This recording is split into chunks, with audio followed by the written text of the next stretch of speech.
Ya, saudara, jenazah Sertu Anumerta Putra Rahaldi yang gugur ditembak oleh KKB saat bertugas di Papua tiba di Bandara Sultan Iskandar Muda Minggu siang. Jenazah langsung dibawa ke kampung halamannya di Semelu menggunakan jalur laut via pelabuhan Kuala Bubon, Melabuh. TNI jajaran Kodam Iskandar Muda sudah siap menyambut kedatangan jenazah Sertu Anumerta Putra Rahaldi di Bandara Sultan Iskandar Muda Minggu pagi. Jenazah tiba di Bandara SIM sekitar pukul 10 waktu Indonesia bagian Barat. Jenazah diiringi oleh TNI sampai di mobil jenazah dan segera diberangkatkan menuju kampung halamannya. Selain jajaran TNI, perwakilan Himpunan Masyarakat Semelu juga turut menunggu kedatangan putra yang gugur saat menjalankan tugasnya. Jenazah langsung menuju Pulau Semelu menggunakan jalur darat sampai ke Melabuh. Selanjutnya jenazah akan dibawa melalui jalur laut dari Melabuh menuju Semelu. Diperkirakan sampai ke Pulau Semelu Senin dini hari.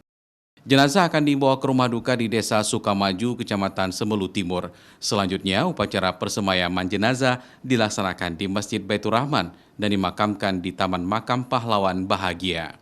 Sertu Anumerta Putra Rahaldi belum berkeluarga. Putra merupakan anak keempat dari 5 bersaudara. Saudara Putra Rahaldi. Keluarga Bapak? Ya, termasuk suku bagi saya. Cuma kami Semelu itu semua masih ada saudara. Jaringan laba-laba itu. Ya. Keluarga di sana gimana kabarnya? Sudah menyambut. Sudah persiapan sudah, malah sudah gladi bersih. Ada informasi dari ada WA grup Semelu. Dan juga dari komando ulama di sana. Artinya keluarganya semua udah menanti di sana, Pak? Iya, sudah siap. Sebelumnya, Sertu Anumerta Putra Rahaldi gugur ditembak oleh KKB saat bertugas di Papua. Putra ditembak saat hendak mengambil air di penampungan berjarak beberapa meter dari pos Koramil Suru-Suru, Timika, Papua. Nova Misdayanti, Kompas TV, Aceh Besar.